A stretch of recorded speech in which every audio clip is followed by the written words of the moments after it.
Coucou tout le monde! Aujourd'hui, nous allons vous présenter les futures sorties d'avril. Ce soir, nous allons donc vous présenter tous les jeux qui sortent pour avril 2024. Bienvenue dans les futures sorties d'avril 2024. On passe à la première date, du coup, au 5 avril, avec un jeu qu'on a déjà parlé, c'est Chocomino, de chez Foxmind. Donc Chocomino, l'auteur c'est Stephen Mollhauser et l'illustrateur c'est Bernard Kuhlmann et Stefan Mollhauser. C'est encore des Allemands, ça je pense, au vu des noms.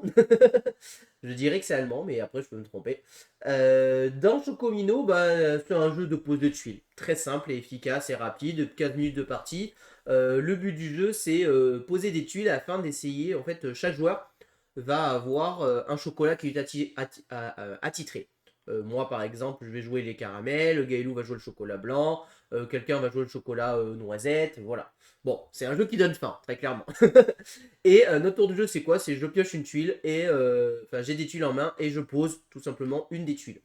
Pour pouvoir la poser, il faut juste qu'il y ait au moins une couleur qui matche. Blanc sur blanc, caramel sur caramel, voilà, quelque chose comme ça. Et le but du jeu, c'est d'essayer d'avoir la plus grande zone de sa couleur. Celui qui a la plus grande zone de sa couleur à la fin de la partie gagne, tout simplement. Il va y avoir aussi des petits twists, puisque nous allons pouvoir potentiellement superposer en fait une tuile sur une autre, en respectant quelques critères que je n'ai pas en tête, qui vont nous permettre de recouvrir potentiellement les chocolats de nos adversaires pour poser nos chocolats, tout simplement. Voilà. Nous allons avoir aussi des petits gâteaux. Là, quand on empile des tuiles sur un chocolat, on va mettre un petit jeton, dit un jeton saveur. Voilà. Donc petit jeu efficace, qui a l'air rapide, avec une boîte qui est rigolote, puisqu'on a le Nutri-Score et tout ça. Ça a l'air de bien fonctionner, ça donne plutôt envie, à voir. Potentiellement, si on le reçoit par Asmodée, ça peut être quelque chose qu'on vous présente. Je ne pense pas que c'est un jeu qu'on achètera pour vous le présenter. Par contre, je pense que c'est si on le reçoit, on vous le présentera probablement. Voilà pour le premier jeu, Chocomino. On passe à Sixto, de chez Candy Games. Sixto. Donc, nous avons Sixto qui sort, dont l'auteur est Stéphane Bendorf et Florian Bendorf. Et l'illustrateur, c'est Christian Hopperer. Sixto, le passe-temps, on a fait une vidéo des futures sorties à un moment donné qu'ils l'ont localisé. Donc là, il va arriver en français. C'est un jeu de roll and write vraiment basique. Voilà. Vraiment basique, mais qui fonctionne et qui a ses... on va dire, qui valide tout. Voilà. Le principe, c'est quoi? C'est que je vais avoir 6 dés. Chaque dé représente une ligne et la couleur. On a la ligne violette, jaune, bleu, vert, rouge, voilà. On les lance et on va essayer de cocher des chiffres. Les chiffres, on peut les cocher que de gauche à droite, forcément. Et par exemple, là, si j'ai le 3 violet, je peux cocher mon 3 violet à gauche. Ici. Par contre, si j'ai décidé de cocher mon 3 violet, je ne peux plus cocher mon 2 violet à gauche.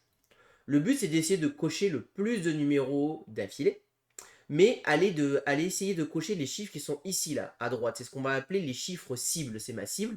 Dès que j'en ai coché 2 dans cette cible, le dé est défaussé, on ne pourra plus jouer avec ce dé.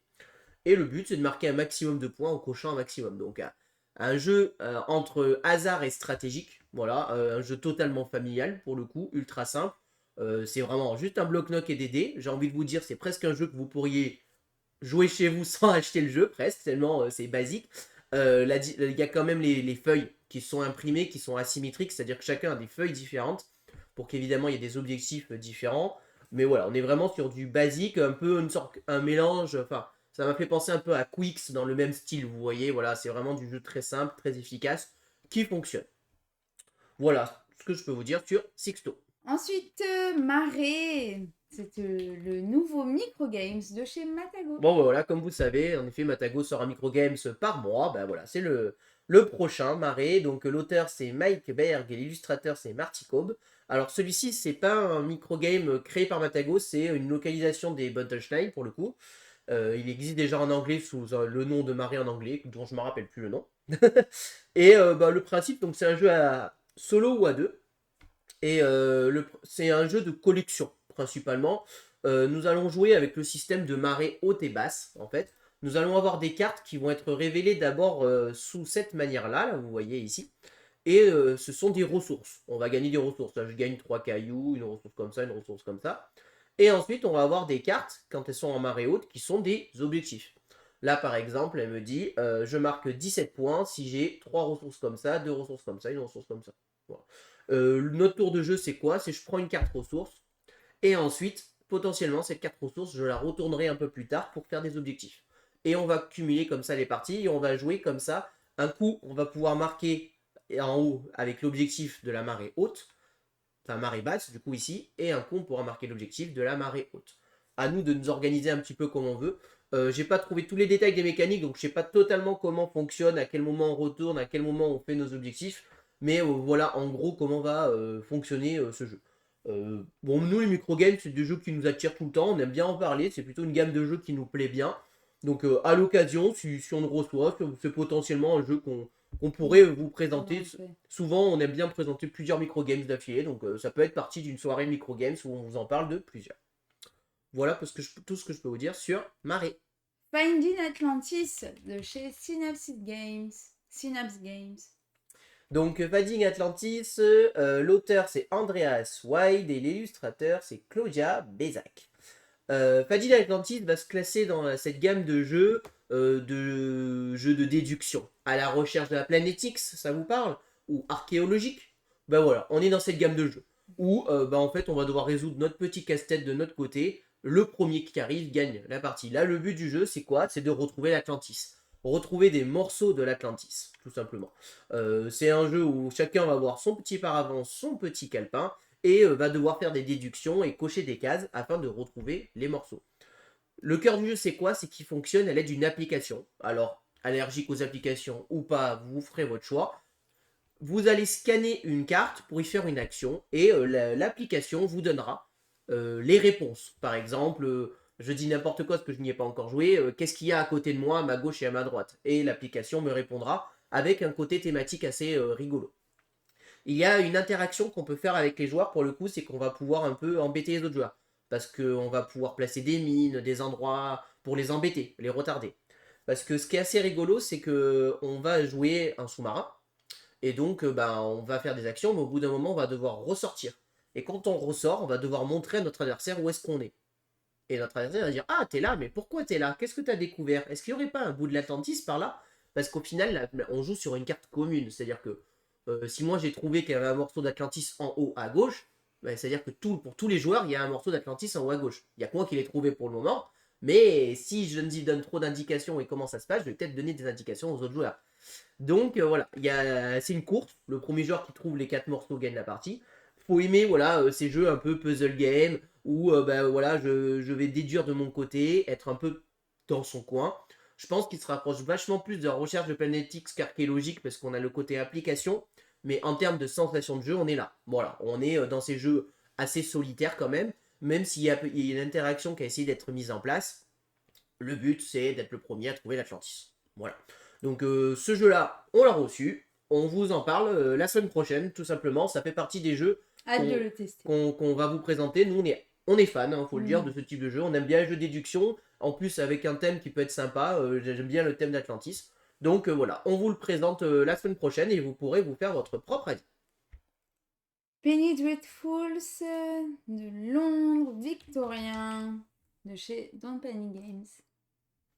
Donc ce jeu-là, l'auteur c'est Gabriel Marie, Gianluca Santo Pietro, et l'illustrateur c'est Alexandro Amoruso et Gianluca Sampietro.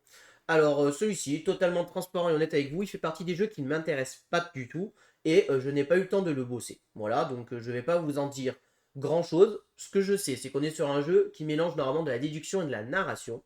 Pour être totalement honnête avec vous, j'ai regardé un petit peu sur BGG, les critiques sont vraiment pas bonnes. Je n'y ai pas joué, donc moi je ne vous dirai pas mon avis. Je peux vous dire que sur BGG, les critiques sont vraiment pas bonnes. Il est très mal noté. Je ne sais pas ce qu'il vaut. A priori, le côté narratif n'est pas terrible. Voilà, de ce que j'ai lu rapidement dans les critiques. Comment ça va se passer principalement? Donc c'est un jeu qui va se jouer de 1 à 5 joueurs.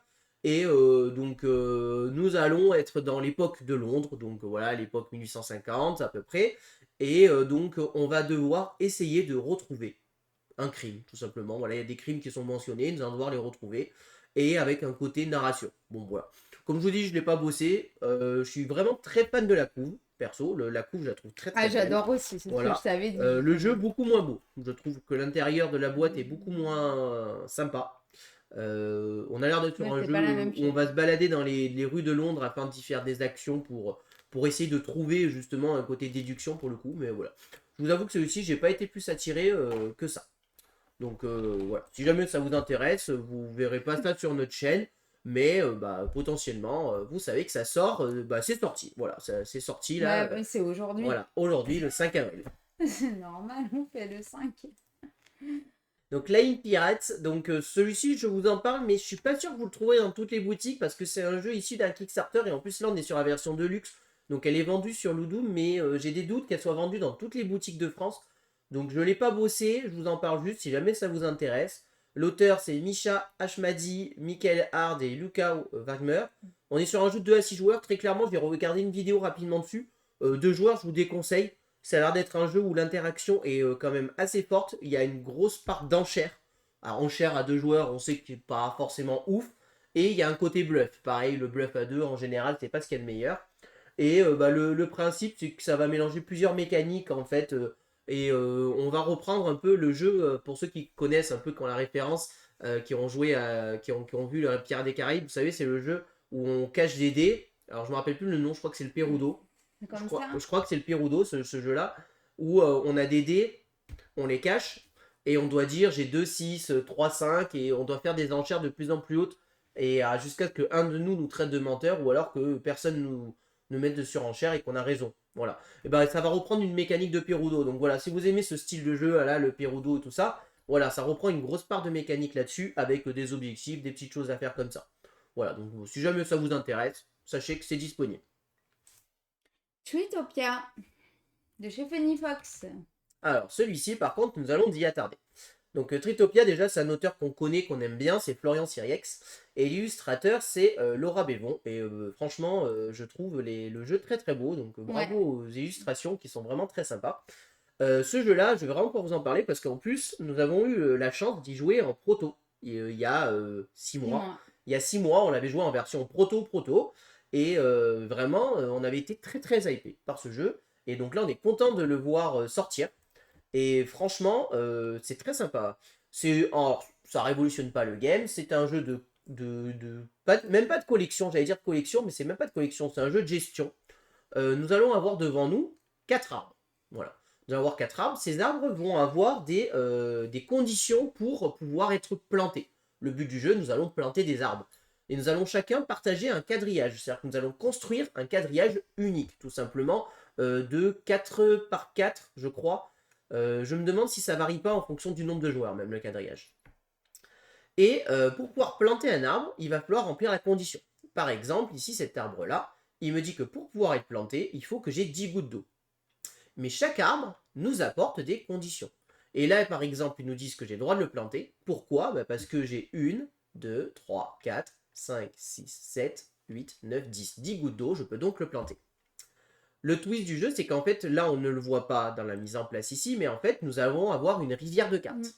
Et notre tour de jeu, c'est quoi ? C'est où je plante un arbre, parce que je remplis les conditions de l'un de mes arbres, ou alors je ne remplis pas les conditions et je vais échanger un des 4 arbres que je possède avec un des 4 arbres de la rivière. Et ça, c'est vachement malin et très intéressant. Pourquoi ? Parce que on va vouloir prendre un arbre qui nous intéresse, mais qu'est-ce que je laisse comme arbre ? Et surtout, est-ce que je laisse un arbre qui va intéresser mon adversaire ? C'est parce que ça peut être pile poil l'arbre qui intéresse mon adversaire, et chaque arbre étant, plus un arbre a des conditions difficiles, plus il va rapporter de points, puisque ça c'est les points qu'on marque. Là par exemple, si j'ai planté cet arbre, je marque 5 points, celui-ci 4 points, voilà. Mais en plus de ça, on va marquer des points bonus si on arrive à mettre des types d'arbres identiques, côte à côte. Voilà. Donc là par exemple, si je me pose là, je vais pouvoir faire des familles et marquer des arbres identiques. Il y a une limite, je ne me rappelle plus la limite, voilà. Et enfin, on a aussi des petits jetons bonus, qu'ils appellent ça des enchantements, qui vont nous donner des actions bonus. Il y en a un qui nous permet de rejouer, par exemple, qui nous permet de faire 2 tours d'affilée. Celui-là, il est très fort et très intéressant. Il y en a un qui va nous permettre de renouveler la rivière, en disant, on dégage toute la rivière, on en remet une nouvelle. Voilà. Et mine de rien, ces petits jetons, ça fait un peu la différence de comment on les gère et comment ça se passe. Et ces jetons, ils vont être usés. Et pour pouvoir les réactiver, il va falloir qu'à mon tour, je dise, bah, je fais rien de particulier, je vais pouvoir réactiver à ce moment-là mes petits jetons. Voilà. Donc c'est vraiment très malin, très efficace, c'est très rapide, hein, on est sur 15 minutes à peu près, une partie, 15-20 minutes. La rejouabilité me paraissait bonne, en tout cas quand on y a joué. Là maintenant il est terminé, on voit les illustrations qui sont juste sublimes. Et bah, toujours aussi hypé, donc celui-ci, on va en demander une boîte à Funny Fox. Je pense qu'il y a pas mal de chances, Gigami. ou bah, enfin, via Gigamic, mais avec Funny Fox, je pense qu'il y a quand même pas mal de chances qu'on puisse l'avoir. Donc je pense que celui-ci, si on l'a, on vous le présentera rapidement, parce que c'est vraiment très sympa, voilà. Et en effet, il précise que c'est un jeu d'opportuniste, ça c'est clairement vrai, parce que vraiment, s'il y a l'arbre qu'il vous faut pas hésiter à aller le prendre. Voilà. Donc voilà tout ce que je peux vous dire sur Tritopia. Donc celui-ci, on va très vite, hein, c'est une version junior de Scotland Yard. L'auteur, c'est Michael Schlatt et l'illustrateur, c'est Gregor Forster et Studio Hive. 5 royaumes de chez Gros Games, qu'on a juste là derrière nous. Bah, Chico le cache. Ouais, il est juste là. 5 royaumes, donc l'auteur c'est Florian Grenier et l'illustrateur c'est Jean-Marie Minguez. Minguez. Je suis vraiment désolé, j'ai le jeu en plus, donc je n'ai pas d'excuses, mais je n'ai pas eu le temps de le bosser. Et du coup, je serais incapable à l'heure actuelle de vous expliquer les règles. Si ce n'est que c'est un jeu dans la gamme des Gru Games qui sont en train de sortir des jeux spécifiques à 2 joueurs, Comme Golden Crash. voilà, initiés, que j'ai très envie d'y jouer, qu'on va vous le présenter rapidement, parce que c'est un jeu qui a un peu des illustrations un peu à la Nidavellir, en fait. On voit un petit peu ce côté dark, un peu sombre, etc., qui fait bien envie. Et on est sur une sorte de, voilà, de course, puisqu'on va devoir réunir 5 titans ou conquérir le plus de châteaux que notre adversaire. Donc ça va être un peu une mécanique qui fait un peu penser à Golden Crash, où le même principe, il y a plusieurs conditions où on gagne en ayant coulé les trois dirigeables. Là, c'est pareil, si on gagne, si on a réussi à faire 5 titans et tout ça. Sauf que par contre, mécaniquement, ça n'a rien à voir. On va faire on va placer voilà, ce qu'on appelle des cartes bannières. On va récupérer des cartes et ensuite on va pouvoir influencer ou recruter. Bon, je rentre pas dans les détails. De toute manière, on l'a reçu, donc on vous en parlera. Euh, voilà. 5 royaumes. Alors maintenant, c'est le cas de le dire, No. De chez le Scorpion Masqué. Et franchement, je l'ai pas fait exprès de dire ça. Donc no, l'auteur c'est Silvano Sorrentino et l'illustrateur c'est Fanny Saulnier. No, c'est un jeu d'ambiance, un jeu d'ambiance de chez Scorpion Masqué. On va devoir cumuler un maximum de points en fonction de nos adversaires. Et attention à pas se laisser avoir. Voilà. Donc c'est un jeu qui va mélanger prise de risque et en temps réel. Voilà, bon, c'est pas du tout notre cam de jeu, donc c'est pas un jeu qui m'intéresse. Donc forcément c'est un jeu que je ne suis pas plus intéressé que ça. Mais voilà, si vous aimez les jeux d'ambiance et tout ça, a priori c'est plutôt un bon jeu qui arrive. Les retours sont plutôt pas mauvais. Donc voilà, si ça vous intéresse, sachez que ça Il sort. sort maintenant. Cache-cache loustique de chez Loki. Un petit jeu pour enfants. Un jeu pour enfants. Donc les jeux pour enfants, de toute manière, on va assez Voilà. vite. Hein. Donc l'auteur c'est Bertrand Roux et l'illustrateur c'est Alena Tchach. Tchach. Ouais. Catch. Tchach. Catch. Catch. Un jeu dès 3 ans, donc c'est un peu les jeux vraiment pour les tout petits, hein, très clairement. Et bah, tout le monde se cache, préparez-vous pour une incroyable partie de cache-cache. Bon, je me demande si on va pas jouer tout simplement à cache-cache. Hein. C'est un jeu de cache-cache dans un univers 3D. Voilà, je pense que c'est assez clair. Hein. Coopération et asymétrie, donc voilà. Bon, j'ai pas les mécaniques en tête, mais vu comment c'est décrit, je pense qu'on va devoir essayer de cacher des choses à l'aide des éléments du jeu et de les retrouver. On est sur un jeu à partir de 3 ans, évidemment, donc voilà. On passe à une autre date maintenant. Ça y est, le 12 avril. Il y aura IQ Waves. Je sais pas comment on dit. IQ Wave. Alors, bah, IQ. c'est le Wave. en fait, ça c'est le nouveau jeu dans la gamme des Smart Games. Donc, Exactement. pour ceux qui connaissent, en fait, vous savez, c'est ces petits jeux casse-tête, en fait, où on va devoir essayer de faire une combinaison donnée. Là, par exemple, on va nous dire d'essayer de faire cette combinaison-là et de la remplir, en fait. Et en fait, on va nous donner les pièces, on va nous dire, voilà, débrouillez-vous pour rentrer toutes les pièces correctement. Voilà, tout simplement. Donc, c'est vraiment du casse-tête, hein, très clairement, avec des défis à réaliser, des niveaux de difficulté en fonction. Voilà, donc celui-ci, a priori, est assez redoutable pour ceux qui aiment voilà, les petits jeux, voilà, les petits jeux casse-tête et tout ça. A priori, celui-ci et les derniers niveaux sont assez costauds. On passe à Soccer de chez Peach Games. Alors, bah, ça aussi, on en a déjà beaucoup parlé. Soccer, On y a déjà l'auteur joué. Mathieu Rock et Paul-Henri Ardio. Oui. Et donc Soccer, en fait, c'est la suite de leur gamme de jeux, vous savez, de Pichenette. Hein. Et donc là, celui-ci, bah, nous allons devoir jouer au foot, tout simplement. Donc celui-ci, on avait eu l'occasion d'y jouer. Moi, j'avais bien aimé. Le but, bah, marquer des buts, tout simplement. Et comment on va faire? En fait, on va devoir donner des pichenettes sur le ballon. Si le ballon, il touche le cercle, on va devoir refaire une passe. Et si jamais le ballon, il touche le cercle blanc, on peut tenter de tirer. Et à ce moment-là, bah, on doit tenter de tirer dans la cage de but. Si le ballon franchit la ligne, on marque un but et on remet le ballon au centre et ainsi de suite. Donc on va essayer de se rapprocher et de marquer. Voilà, c'est tout simplement un jeu de foot en pichenette de manière très basique, très efficace. Là, c'est un tapis qui est roulé, qui est de très bonne qualité et c'est vraiment très très bien. Voilà, enfin, moi j'avais beaucoup aimé ces Moi aussi, jeux-là c'est de Pitch Games et le soccer fait partie de ce que je vous recommande avec le Morn Hall. Voilà, c'est vraiment les deux que je vous recommande le plus personnellement parce que je trouve qu'ils sont vraiment très sympas. Faut bien sûr aimer les jeux de pichenette et c'est Toi, t'es pas un plus grand fan de Pictionette, tu ouais, vois. mais après Mais faut ça, aimer t'as beaucoup aimé, tu vois. c'est vrai. Comme quoi. Et puis il faut aimer le voilà, faut mettre de l'ambiance, faut s'amuser. Ouais. Voilà, c'est un jeu qui se joue complètement en apéro et tout On a ça. joué avec les auteurs, alors bien sûr, hein. Ils mettent de l'ambiance de fou, eux. Je pense que c'est des jeux qui peuvent faire un tabac dans les jeux à boire aussi en soirée. C'est Genre en vrai. mode allez, celui qui perd, il boit un coup, etc. Enfin voilà. Ensuite, Robotrick de chez Explorate. Alors, Robotrick, Qu'on a joué aussi. ouais. L'auteur c'est Domi et l'illustrateur c'est Decode Design. Donc c'est un jeu de pli pour 3 joueurs. 3 à 3 joueurs, c'est du 3 joueurs tout simplement. C'est le pari, voilà, le pari complètement assumé. Et bah, nous on y a joué et franchement c'est vachement bien. Pourquoi? Parce qu'en fait nous allons jouer à 3 joueurs avec un robot qui va simuler un quatrième joueur. Et le but du jeu c'est de remporter les cartes du robot, tout simplement. Parce qu'en fait, à notre tour de jeu, quand on gagne un pli, on gagnera que la carte du robot, les autres plis, on s'en fout. Et c'est la carte du robot qui nous fera des points. Le problème, c'est que dès qu'on a fait 3 plis, toutes les cartes supplémentaires qu'on gagne, c'est des points négatifs. Donc il va falloir essayer de réfléchir pour savoir comment je gagne mes plis. Bien évidemment, le robot va avoir des manières de jouer. Là, par exemple, on dit en premier, il joue d'abord la carte la plus basse de sa couleur. S'il ne peut pas, il va jouer la carte où il y a le plus de colonnes. Enfin voilà, il vous explique comment il joue à chaque fois. Donc du coup, on sait quelle carte, si je joue le 3 bleu, je sais quelle carte va jouer le robot. Donc on va essayer de pousser pour donner des points à nos adversaires et les faire perdre les plis ou à gagner des plis et essayer de récupérer les plis pour nous au bon moment. Donc c'est bien plus stratégique qu'il n'y paraît. Ça permet un petit peu de jouer un jeu de plis d'une manière qu'on n'a pas l'habitude de jouer.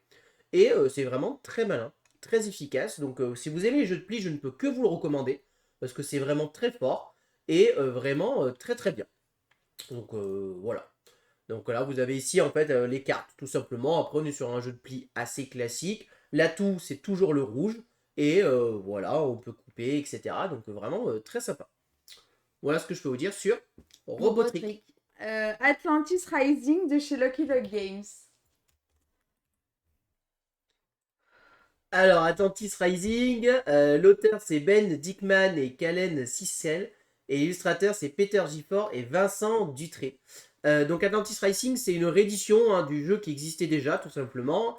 Et bah, c'est un jeu coopératif sur lequel nous allons devoir essayer ensemble de créer un portail avant que l'Atlantis ne sombre sous l'eau. Voilà. Petit à petit, en fait, les tuiles ici vont se retourner et on va avoir de moins en moins d'actions disponibles. Et le but, c'est qu'à la fin de la partie, nous ayons construit le portail pour pouvoir s'évader. Voilà, tout simplement. Le principe du jeu, c'est ça. On est sur un jeu coopératif plutôt exigeant, où le jeu nous veut beaucoup de mal, et par contre qui ne révolutionne pas énormément, c'est-à-dire que on va être sur des mécaniques assez classiques de coopératif, un peu comme dans un pandémique, des choses comme ça, où il va falloir réfléchir tactique, où est-ce qu'on se place, comment on fait pour récupérer les ressources qu'il nous faut, quelle action on va faire pour être efficace.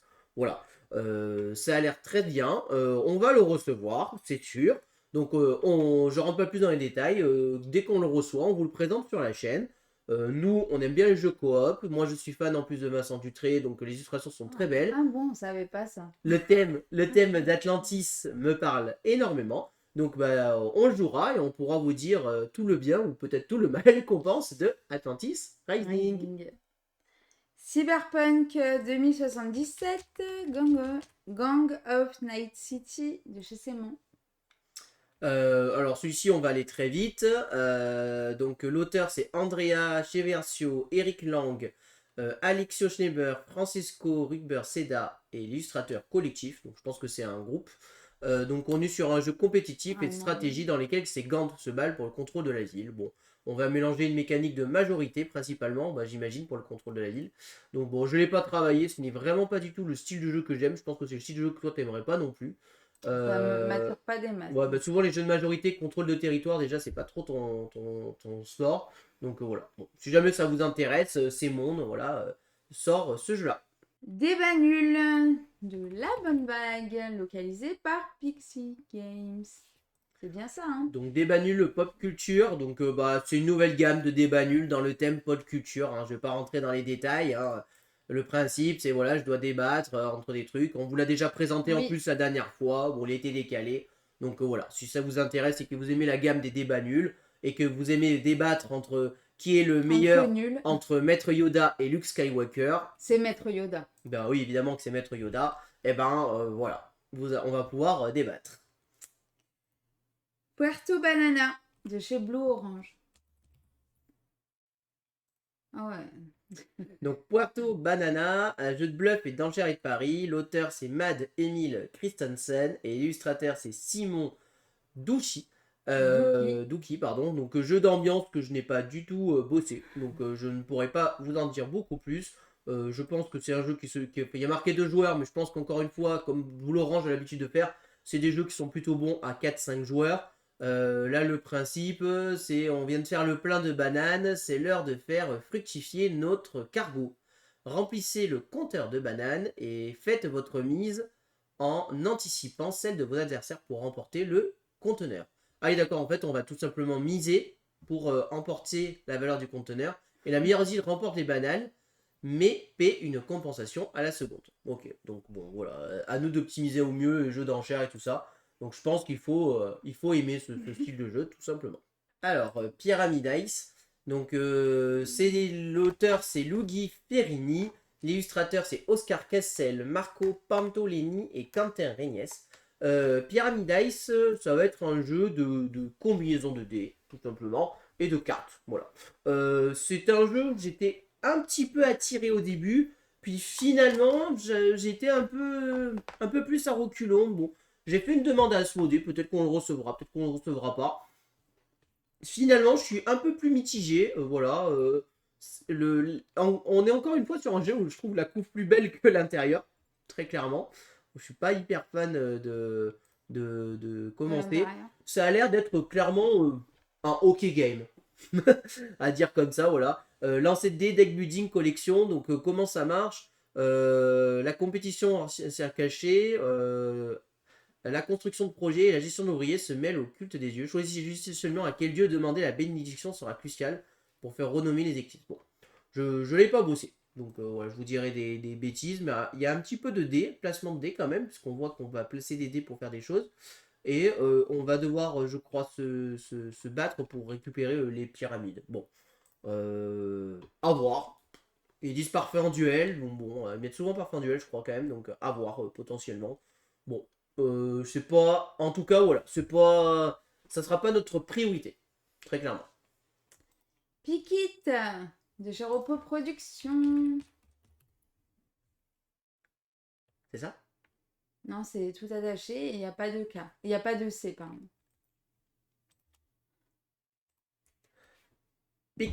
Ah oui, d'accord. Pikit. Pikite. Donc l'auteur c'est Corentin Brand et l'illustrateur Sylvain Repos. C'est un jeu donc à partir de 8 ans. Donc un jeu de cartes et de dés rapides, plein de surprises, 2 à 4 joueurs. Comment ça marche? Donc on lance les 2 dés et on va pouvoir jouer des cartes pour utiliser leur pouvoir, relancer un dé, prendre une carte au hasard chez l'adversaire, annuler l'effet d'une carte. Ensuite faites l'acquisition de nouvelles cartes. Oui, bon, de toute manière, Pikit J'imagine c'est un jeu où quand même l'interaction doit être assez forte, puisque bon, le but c'est de se piquer des choses, hein, j'imagine. Et ensuite, faites l'acquisition de nouvelles cartes selon les résultats obtenus au dé, cartes de même valeur que chaque dé. Bon, quand la pioche est épuisée, on fait le total de ses points. D'accord, bon, je vous avoue que je ne l'ai pas travaillé, donc je peux pas vous en dire plus. Je suis un peu intrigué, j'arrive pas à savoir si c'est le style de jeu qui me plairait. Parce que en termes de mécanique, on a juste du lancer de dés. Alors je vous avoue que quand je dis juste lancer de dés, ça me fait peur. Parce que lancer de dés, ça me fait penser que c'est du hasard. Bon, après, je pense pas que ce soit un jeu de hasard. J'ai pas l'impression, en tout cas au vu du pitch. Donc on va additionner ces points avec les cartes. Donc c'est plutôt un jeu un peu plus stratégique en fonction des cartes qu'on va jouer. C'est peut-être très bien, je ne sais pas. Mais voilà, lancer les dés pour récupérer des cartes. Donc en fait, la combinaison des dés va nous permettre de récupérer des cartes. Et on va jouer ces cartes pour leur effet. Donc là, on a l'effet en haut à droite. Donc j'imagine qu'il y a des actions, des choses qui vont être intéressantes. Et sinon, on peut les conserver pour gagner des points. Donc je pense qu'il va y avoir un dilemme de est-ce que je joue la carte pour son effet ou pour ses points. Assez classique dans le jeu de société, on a l'habitude de ça. Est-ce que voilà, je fais ça ou pas? Bon, à voir. À voir. Je suis pas hyper fan de la couve, personnellement, là pour le coup. Moi, c'est pas des illustrations qui me hype le plus que ça. Mais par contre, la méca, bah, à tester. C'est typiquement le genre de jeu, je vais en festival, je le testerai volontiers. Voilà pour Pick It. On passe à War Traveler de chez Office Dog. Office Dog. Alors, Walk Traveler, version française. Ça me fait rire, il y a écrit version française. L'auteur, c'est Thomas Daguenet L'Espérance. Et l'illustrateur, c'est Peter Slattery. Pardon. Un jeu de coopération et de déduction. Donc, on est des touristes et on va découvrir des sites touristiques d'une nouvelle vie. Et chaque joueur va posséder sa propre carte secrète et des lieux qu'il souhaite visiter.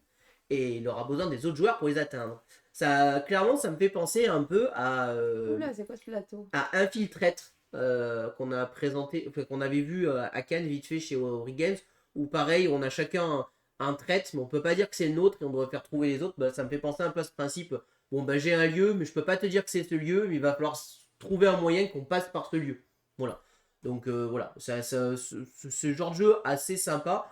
Je suis pas sûr qu'à deux joueurs ça soit le meilleur jeu possible. Alors peut-être qu'à deux joueurs on a plusieurs cartes secrètes, j'imagine, quand même pour que ça soit voilà. Mais du coup là, cependant, vous ne connaissez que quelques mots de la langue locale, donc les locaux, c'est-à-dire les autres joueurs feront les mieux pour les interpréter. Donc ça va être un jeu de communication. Ça a l'air assez rigolo parce qu'on va devoir communiquer avec nos collègues, mais d'une certaine manière. Donc j'imagine qu'il y a des mécas particulières pour pouvoir en parler. Et alors, et c'est très thématique pour le coup avec les passeports et Les tout ça. passeports, ouais. Ça, c'est, j'imagine, les lieux secrets qu'on va devoir faire C'est visiter. comme Codename en fait. Ouais, ça a l'air d'être un mélange de plusieurs styles de mécanique. Bon, comme tout à l'heure, c'est vraiment un jeu, je pense que je testerai volontiers ou pas. Mais voilà, ouais, devinez quelle est la Volontiers direction ou de pas. votre joueur. Voilà, en allant vers le sud, quel lieu est ancien, paisible et pas animé. Voilà, donc tu vois, c'est les infos. Et ancienne, paisible, c'est sûrement l'Arche Tori, quoi, mais c'est pas du tout ça, c'est le musée de samouraï. Donc bon, voilà. Après, chacun, voilà, en fonction des indices qu'on va se donner, on va devoir essayer de deviner. En effet, ça on a l'air d'être un peu entre un codename, un mélange avec un concept, des choses comme ça, voilà. Oui, c'est vrai. Bon, je vous avoue à titre perso que c'est peut-être pas le style de jeu que je préfère, mais j'y jouerai volontiers en festival tout ça. On passe à. C'est pas celui-là. On passe à Solstice Mais de si, chez c'est celui-là. Lumberjack Studio. C'est ce que je tapais et du coup tu m'as perturbé. Non, sérieux? Mais je l'ai mis là exprès. Solstice, l'auteur c'est Bruno Catala et Corentin Lebras. Catala qu'on n'avait plus vu depuis un petit moment. Hein, qui là, c'était un peu calmé. Bon, il y a un moment, il y a Oui, eu une c'est grosse vrai. vague de jeux et là on le voit Bah, un c'est peu moins. depuis Loumé. Ouais. Et là, l'illustrateur, c'est Manu Gorambaï. Et ben, Soltis, on y avait joué à Cannes. Et le principe, bah, c'est de recréer ça. Voilà. C'est essayer de recréer ce panorama. Le problème, c'est Là, c'est le panorama idéal. le là. problème, c'est que ça, c'est impossible à faire. Parce que chaque carte est unique et c'est un jeu à deux joueurs. Et chacun de notre côté, voilà, comme on le voit ici, on va reconstruire un bout du panorama. Ce qui veut dire que lui, par exemple, il a ces bouts-là, on voit qu'il s'emboîte exactement ici. Donc, à nous d'essayer d'organiser au mieux notre panorama. Le jeu, c'est quoi? C'est tout simplement je pose une tuile qui est dans la rivière, je la mets dans mon jeu tout simplement. Enfin, je prends une tuile de la rivière que je mets dans ma main, ou je joue une tuile de ma main. C'est ça. Voilà. Et après, on repioche Et pour en après, avoir voilà. 3 Enfin, dans la main. c'est même, je joue une tuile de ma main et j'en repioche une. On est obligé de jouer une tuile à notre tour, de toute manière. Et il n'y a pas de règle de placement. C'est-à-dire que je peux laisser des espaces, etc. Il n'y a aucun problème. Mais le but du jeu, c'est d'essayer de faire le plus de tuiles connectées. Évidemment, il va y avoir des petites tuiles arc-en-ciel qu'on va pouvoir récupérer, qui sont des tuiles joker qu'on va pouvoir poser où on veut, et qui vont nous permettre quand même de poser une tuile là où notre adversaire avait aussi la tuile, parce que sinon ça va être compliqué. Ensuite, on va avoir en haut de la montagne des petites choses qu'on va devoir essayer de relier jusqu'en bas pour marquer des points. Et quand on arrive à faire ça, là, ici, à connecter 4 tuiles ensemble, on va pouvoir débloquer un petit pouvoir qui sont des points de victoire en fin de partie la plupart du temps. Et voilà, le jeu c'est tout simplement ça, c'est à nous d'optimiser au mieux nos placements. C'est plutôt malin, c'est assez efficace. Moi j'avais bien aimé ce jeu-là, j'avais trouvé ça très sympa. J'aurais bien aimé pouvoir vous le présenter. On a fait une demande à Lumberjack, mais je n'ai pas eu de nouvelles de ce jeu-là. Donc bon, si on ne le reçoit pas, on a tellement de jeux à vous présenter que je pense que du coup tant pis. Mais voilà, c'est vraiment, si vous aimez les petits jeux malins, efficaces, rapides, alors ils disent 15 minutes, on avait mis un peu plus que 15 minutes, Oui. je pense que c'est plutôt du 20-25 minutes. Mais vraiment, petit prix, très efficace, illustration sympa, voilà. Petit jeu tranquille de voyage et tout ça. De voyage. Alors attention de voyage pour la boîte, mais il faut quand même un peu d'espace pour Ah y oui, jouer. oui, Hein. oui, Le bien jeu sûr. prend un peu de place. Donc Sing or Swim, celui-ci j'ai pas vraiment besoin de vous en parler, je pense que vu la pub propagande, je dirais même que le passe-temps a fait dessus, je pense qu'il n'y a plus besoin d'en dire grand chose. Et j'y ai joué. L'auteur c'est Divaya Egdren et Lucas Egdren, l'illustrateur c'est Alana Kelsey. C'est un jeu où nous allons être des nageurs. Faut être synchro au bon moment. Oui, En voilà, fait. mais de la nage synchronisée en Oui, fait. voilà, c'est ça, exactement. Natation synchronisée sous l'eau. Et c'est en fait un jeu de coopération. Nous allons devoir réussir des objectifs Dans l'ordre. en un temps très rapide. Je crois qu'il faut 30 secondes pour le réaliser, quelque chose comme ça. Après, ça dépend des niveaux. Voilà, bon, tu y as joué. Bon, je vous avoue que très honnêtement, j'ai pas compris la hype de ce jeu. Je trouve le jeu sympa, ça fonctionne, il n'y a pas de problème. Mais de là à en faire des 1000 et des 100 comme je l'ai vu, franchement, moi je ne l'ai pas compris. Voilà, je suis totalement honnête avec vous. Après, voilà, si vous aimez les jeux coop plutôt d'ambiance et où on est stressé, parce qu'il y a quand même un Ah bah côté. oui, grave. Mais Voilà.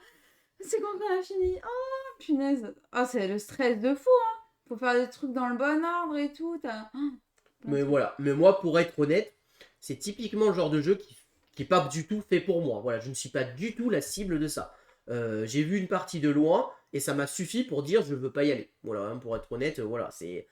Mais voilà. Donc bon, voilà, donc ouais, franchement, bah voilà, si vous aimez le style de jeu d'ambiance et à vous amuser et à être tous dans le même délire et tout ça, avec un jeu avec des défis à réaliser le plus vite possible, tout ça, bah allez-y.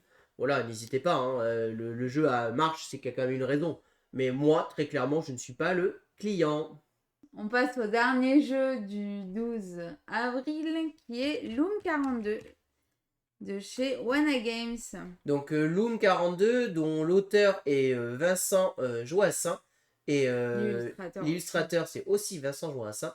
Et donc ce jeu-là, on vous l'a présenté puisqu'il sortait d'un Kickstarter l'année dernière. Enfin, c'était un GameFound, je crois.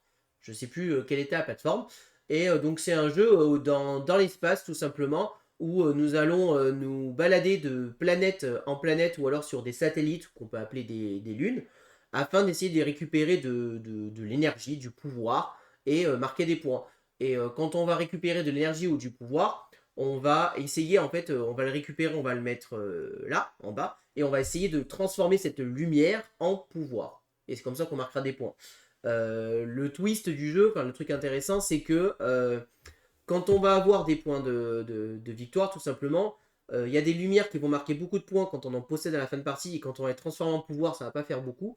Et ça sera l'inverse de l'autre côté. Elles font pas beaucoup de points, mais quand on les transforme, ça fait beaucoup. Du coup, c'est assez intéressant. Le matos, c'est assez top. Hein. C'est du double couche partout et tout ça. Moi, je suis assez fan du plateau. Je trouve le plateau très joli. Et notre tour de jeu, bah, c'est je me déplace. je viens me placer en fait des petits bonhommes ici sur les planètes pour faire des actions ou récupérer de la lumière. C'est les unités. Voilà, des unités, ou récupérer de la lumière, ou transformer donc de la lumière en pouvoir. Sachant que le jeu va monter en puissance et nos unités vont se spécialiser après et vont avoir des pouvoirs. Et il y a une interaction assez forte, c'est pousse-toi que je m'y mette, on va partir sur la lune se taper dessus, voilà. Et c'est vraiment très sympa, nous on a bien aimé notre partie. Moi j'avais trouvé le jeu vraiment cool, ça marche bien, c'est efficace. À 2 il y a de l'interaction un peu plus légère, à 3-4 c'est le chaos et on va se taper vraiment très fort dessus. Et moi, voilà, vous voyez ici, la zone va se réduire en fonction du nombre de joueurs. Et voilà, la couve est vraiment magnifique, moi j'adore, je suis vraiment très très fan. Et donc voilà, Loom 42 ça fonctionne vraiment très bien, donc je vous invite à aller voir notre vidéo sur la chaîne si vous voulez en savoir plus. Voilà ce que je peux vous dire sur Loom Loom 42. 42. On passe au 19 avril avec Terre de Yokai de chez Gigamic que je trouve très beau. À droite. Que je trouve très beau. Il me donne beaucoup envie de jouer, rien que pour la couve. Et oui, Terre de Yokai, donc l'auteur c'est Ignacy Ferré et l'illustrateur c'est Vincent Dutré. Et donc Terre de Yokai, c'est un jeu donc uniquement à 2 joueurs. Donc encore une fois, hein, Vincent Dutré, je vous en refais des mille et des cents, mais moi je suis trop trop fan de lui. Donc le jeu c'est tout simplement un jeu, en fait on va devoir se battre pour des... alors je sais plus le nom, c'est des... donc on va jouer des esquisses autour des yokai, donc on va essayer de se battre pour des yokai.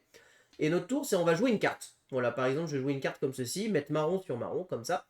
Ou alors, j'aurais pu jouer le jaune qui est en bas sur ici. Et on va jouer des cartes chacun son tour. Et dès que il y a 6 en tout de réunis, on regarde celui qui a le plus de cartes de sa couleur et c'est lui qui emporte la récompense. En cas d'égalité, personne ne la remporte. Par contre, celui qui remporte, il va défausser toutes ses cartes. Alors que celui qui ne l'a pas emporté, les cartes restent. Donc du coup, il y a un petit twist. Est-ce que je vais tout aller là-dedans et tout ça? Voilà, à voir comment ça va se passer. Mais c'est vraiment, ça a l'air assez intéressant. Il y a évidemment des petites cartes qui ont des actions, des petits effets qui vont me permettre de switcher des cartes entre elles, qui vont me permettre d'enlever une carte à mon adversaire. Voilà, ça a l'air vraiment assez simple, assez efficace. J'en ai assez envie. Je pense qu'il y a moyen que vous le voyez sur la chaîne, celui-là. Terre de Yokai. On passe à Medium de chez Don't Panic Games. Alors, Medium. Trop belle la couve. Donc, l'auteur c'est Anthony Cheylan et l'illustrateur c'est Barbara Ciardo. Et donc, Medium, c'est un jeu de médium, j'ai envie de dire comme ça. En fait, le but du jeu, c'est de faire des prédictions. Des prédictions. Oh, mais c'est une blague. Alors, là, pour le coup, c'est d'essayer de faire donc ces prédictions. Comment nous allons essayer de les faire? En fait, ici, vous voyez, on va avoir une carte objectif qui est face cachée, qui va me dire, faut que vous réussissiez à réunir 4 lunes. Voilà, par exemple, 4 cartes lunes. Là, j'ai devant moi mon jeu, avec toujours un symbole et un chiffre à l'intérieur. Là, le soleil avec le 1, la lune avec le 2, la planète avec le 1. Et mon tour de jeu, c'est que je vais échanger une carte de ma main avec une carte du centre. Le twist du jeu, c'est que mes adversaires, ils savent, derrière, ils ont une info sur ma carte. Ah, comme... Par exemple, là, je sais que lui, il a une planète derrière. Par contre, je ne sais pas si c'est un 1, un 2 ou un 3 qu'il y a dessus. A l'inverse, là, par exemple, je sais que c'est un 3, mais je ne sais pas quel est le symbole. Pourquoi c'est intéressant de savoir? Parce que à notre début de tour, avant de faire notre action, on peut essayer de cramer une prédiction adverse en disant « Je sais ce que tu prépares, c'est ça ton objectif. » Et en gros, si j'ai raison, je marque des points. Sinon, si je me trompe, je perds évidemment des points. Et sinon, moi, à mon tour, je vais échanger une carte par une autre pour essayer de faire ma prédiction. J'ai aussi 3 personnages, et à mon tour de jeu, je peux en jouer un, pour me permettre d'échanger une carte en plus, ou alors pour me permettre d'échanger une carte avec mon adversaire, ou alors de pouvoir changer de prédiction. Et donc, on va faire comme ça un certain nombre de prédictions, et alors je ne sais plus si c'est une course ou pas, pour savoir qui gagne, et le but, c'est d'essayer de faire le plus de prédictions possible, et de remporter la partie. Donc le jeu a l'air assez sympa, pour être honnête, ça me plaît bien. Bon. Voilà ce que je peux vous dire sur Medium. Ouais. Donc, Naeko, l'auteur c'est Florent Toscano, l'illustrateur c'est David Bonifi. Alors c'est un jeu auquel je n'ai trouvé aucune information, si ce n'est que ça a l'air d'être un jeu d'original d'objectif permettant à toutes les parties d'être différentes. Bon, c'est un jeu de collection en fond marin. Alors quand on lit ça, ça fait penser un petit peu à Écosystème, parce que ça fait un peu penser au même principe. Mais après, je pense que ça n'a rien à voir en termes de méca, mais je n'ai aucune info, je n'ai pas trouvé grand chose sur ce jeu-là. Donc bah, sachez que ça sort Elle le est belle, la 19 avril, la couvée, en tout cas magnifique. Mm. On passe à Borderland Mr. Torgs Arena of Badassery. On l'a déjà présenté celui-là. Ça c'est de l'anglais, je suis sûr, non? Ah oui, Non. on l'a déjà présenté. Oui. Donc Bah oui. celui-ci, on vous en avait déjà parlé, donc bon, je vais pas refaire les auteurs et les illustrateurs. Ça a été décalé, donc bah, ça sort le 19 avril si ça vous intéresse. Des gros jeux bien badass, bien bourrins, bah voilà. Bon, n'hésitez pas, mais voilà. Donc Pixel Aventure, l'île au Forban. Donc l'auteur c'est Stéphane Anquetil et donc c'est les jeux, c'est la gamme Aurora Games, donc c'est ceux qui font les Crime Zoom. Et cette fois-ci, ils se sont essayés au point and click en fait. Donc c'est un jeu, une petite aventure où on va révéler des cartes, on va devoir faire des choix. Un peu comme Black Stories qui va sortir un peu plus tard chez la boîte de jeu. Bah voilà, ça a l'air d'être un peu dans la même gamme que jeu où bah, il va falloir résoudre sa petite aventure tout simplement en 1 heure et demie annoncée.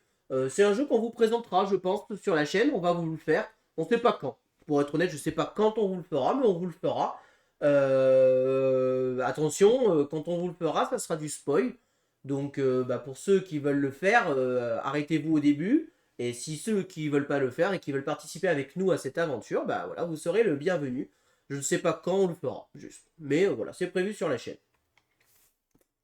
On passe au cœur des ténèbres de chez Don't Panic Games.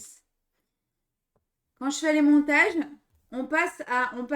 Et elle arrête de dire ça, ça me gave. Au cœur des ténèbres, l'auteur c'est The Mongrel et l'illustrateur The Mongrel. Alors, jeu de survie, de coopération, d'action, de gestion de main. Bon là, celui-ci pareil, c'est pas du tout le style de jeu que j'ai bossé. Par contre, ce qui était assez rigolo quand on nous l'avait pitché à Cannes, celui-ci, je sais pas si tu t'en rappelles. Si, je m'en rappelle. Ouais, c'est que quand on parle et qu'on n'est pas côte à côte, on peut pas communiquer avec notre collègue. Il va falloir que nos pions soient côte à côte parce qu'en fait, c'est un jeu où il y a une sorte de monstre qui essaye de nous attaquer. Il faut pas qu'on fasse de bruit. Et si on parle, bah, on fait du bruit. Donc on peut pas se parler. Donc c'est assez thématique et assez immersif justement. Et bah, le but du jeu, c'est de résoudre notre objectif avec une sorte de communication limitée, en coopérant. Voilà, soyez silencieux, vous voyez, c'est indiqué ici. La coordination est vitale, vos ressources sont limitées, l'île est vaste et mortelle. Seulement, il y a quelque chose sur l'île qui écoute. Donc un jeu presque à la limite d'un jeu d'ambiance, un peu ténébreux, tout ça, voilà, c'est pour se faire peur, etc. Je pense, voilà, ça doit être assez sympa. C'est au cœur des ténèbres. Voilà, je ne pense pas que vous le verrez sur notre chaîne, mais voilà, sachez que ça sort. On passe à Harmonise de chez Libellude. Harmonise, bon ça, Harmonise. celui-ci on va s'y arrêter un petit peu, puisque bizarrement c'est quand même un des jeux peut-être les plus attendus, je pense, de ce mois-ci. Donc l'auteur c'est Johan Benevento et l'illustrateur Maeva da Silva. Bon, Arboni, tout le monde s'en fout, on passe, on est d'accord? Ah ouais, on est d'accord, allez, ciao la bise. On s'en fout, hein, c'est nul, en plus il est moche. Non, je rigole. Alors, plus sérieusement, nous ça fait partie aussi des jeux qu'on attend énormément, hein, très clairement. Ne serait-ce que pour son matos. Il avait fait sa grosse hype à Cannes. Et pourtant, mécaniquement, du coup, j'ai bossé un peu les mécaniques. C'est pas un jeu qui va révolutionner le game, hein, pour être honnête. Ça va être un mélange d'Azul. Pour moi, il y a une partie d'Azul. Et une partie de placement, d'objectifs. J'arrive pas à le comparer à quel jeu, mais le principe, c'est quoi? C'est qu'ici, vous allez avoir. Alors, on va plutôt prendre ici quand même. On va avoir ici ce plateau. C'est ça qui fait penser à Azul, parce que vous allez avoir ici les petits jetons. Et votre tour de jeu, c'est vous allez choisir de prendre 3 jetons. Vous choisissez une zone et vous prenez les 3 jetons. Là où à Azul, on prend tous les jetons aussi d'une zone, bah, c'est un peu la même chose. Ces 3 jetons, on va venir les poser sur notre plateau personnel. Les règles de placement sont très basiques. Je ne peux pas poser un disque sur... Je peux poser un disque sur une case vide. Je peux empiler plusieurs disques les uns sur les autres en respectant certaines conditions. C'est-à-dire que chaque disque représente un type de terrain. On va voir les montagnes, l'eau, les arbres, le jaune, je sais plus ce que c'est. Et certains terrains, par exemple les montagnes, peuvent être empilés les uns sur les autres. Les arbres, bah, le marron représente le tronc et le vert représente le haut de l'arbre. Donc je peux empiler plusieurs marrons, un ou deux, mais l'arbre, le vert, je ne peux pas en empiler plusieurs. Voilà, et bon, il y a plusieurs configs, je les connais pas tous. Et on va faire notre petite popote, entre guillemets, comme ça. Et le but du jeu, c'est d'y attirer des animaux. Pour attirer des animaux, en fait, on va avoir des cartes qu'on va pouvoir récupérer, qu'on va venir mettre en haut. On va pouvoir avoir jusqu'à 4 animaux possibles. Et ces animaux, ils ont des configurations particulières à respecter. Par exemple, si je veux faire le crocodile, il va falloir que j'ai un arbre à côté d'un eau et d'un eau. Si j'ai ça, par exemple, on le voit ici, je vais poser un petit cube pour dire il y a un crocodile maintenant ici. Et bah, les crocodiles, vous voyez, le premier crocodile me rapporte, alors là on voit pas bien, c'est tout petit, mais un certain nombre de points. Si j'en pose un deuxième, encore plus de points. Et un troisième, encore un peu plus de points. Tout simplement. Et à la fin de partie, on va marquer des points pour chaque type de ressource de la manière dont ça a été fait. Tout simplement. Si j'ai, je sais plus, un arbre, deux arbres, trois arbres, ça fait des points. Si j'ai de l'eau, voilà. Alors, je n'ai pas le scoring en tête, mais voilà comment ça va fonctionner, tout simplement. La partie s'arrête, je crois, quand l'un des plateaux est plein. C'est quelque chose comme ça. Et bah, après, on fait le décompte des points. Celui qui a le plus de points remporte la partie, tout simplement. Et là, Et franchement, bah voilà, moi je suis très hypé. Franchement, le jeu me donne très envie à jouer. J'ai envie d'y jouer, j'ai envie de le tester. Parce que je le trouve très beau, parce que les mécaniques m'intéressent. Je pense que c'est, voilà, ça peut, on le compare à Azul, ça peut être un jeu qui rentre dans la gamme des Azul, des jeux comme ça. Alors est-ce que c'est un jeu qui aura la folie d'un Azul, c'est-à-dire une notoriété aussi forte? Je n'en sais rien, ça c'est la future qui nous le dira. En tout cas, personnellement, je suis assez hypé sur le jeu. Personnellement, il me fait très envie. Et celui-ci, pour être honnête, on l'a demandé à Asmodée. Et il fera partie des rares jeux que si on ne le reçoit pas, on l'achètera. On l'achètera parce que j'ai vraiment envie de vous en parler. Ça a l'air vraiment très cool. Gailou est autant hypé que moi sur ce jeu. On est tous les deux à fond. Ça nous plaît, ça nous donne envie. Donc, au pire des cas, on l'achètera et on vous le présentera. Voilà, on n'achète pas énormément de jeux, mais ça nous arrive d'en acheter quand on a vraiment envie de vous parler d'un jeu en particulier. Et celui-ci, j'ai envie de vous en parler. Donc, voilà. Donc, si on ne le reçoit pas, on le précommandera et on vous l'achètera. Et c'est sûrement un jeu qu'on vous parlera très rapidement dès la sortie. Voilà ce que je peux vous dire sur Harmony. On passe à Manhattan Project, War Machine de chez Great Games. J'articule mal aujourd'hui. Alors, Manhattan Project War Machine. L'auteur c'est Jan M. Gonzalez. L'illustrateur c'est Eiko Gunter. Et donc c'est un jeu de lancer de dés, gestion de ressources et développement. On a déjà parlé celui-là.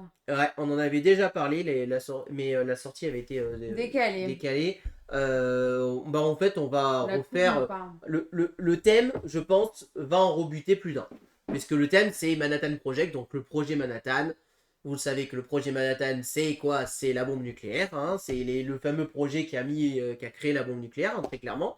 Qui a fait les premières bombes nucléaires, dont on connaît les premiers dégâts qui ont été faits à Hiroshima et Nagasaki.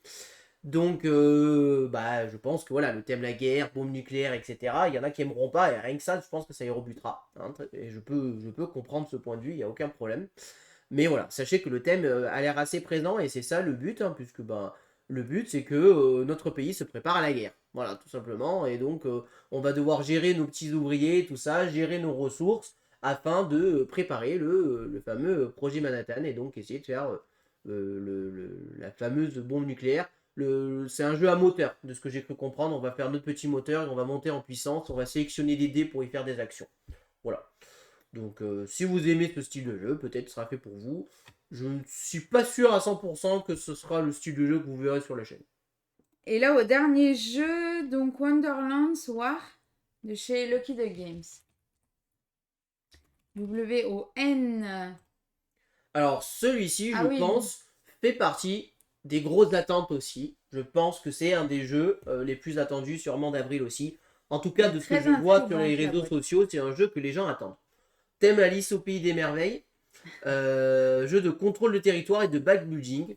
L'auteur, c'est Tim Eisner, Ben Esmer et Yann Moss. Et l'illustrateur, c'est Mani Tremblay. Donc c'est un jeu qui a quand même un certain prix, 67 euros. Et encore, ça c'est le prix internet. Il y a quand même beaucoup de matos. Hein, on l'a vu, le jeu, beaucoup de matos. Moi, je vous avoue que je n'ai pas du tout été hypé par le jeu. Franchement, je suis pas du tout hypé. T'intrigue pas la boîte? Alors, la boîte m'intrigue pas. Non, Ah ça me ouais. fait pas envie. Moi, perso, ça m'attire pas, pour être honnête.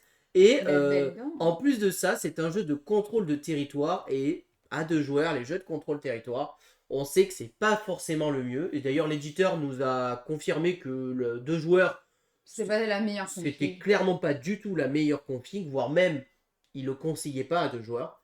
Même s'il fonctionne. Il fonctionne à 2, mais voilà, faut y jouer à 3 ou 4 joueurs. Hein, donc c'est pour cette raison que vous ne le verrez pas sur notre chaîne. En tout cas, c'est un jeu asymétrique. Alors, ce que j'aime bien, c'est le côté backbuilding, parce que moi, j'aime bien les jeux à backbuilding, par contre, pour le coup, où je mets des choses dans mon sac et je pioche, tout simplement, hein, voilà. Et on va devoir essayer de contrôler les fameux territoires de Wonderland War.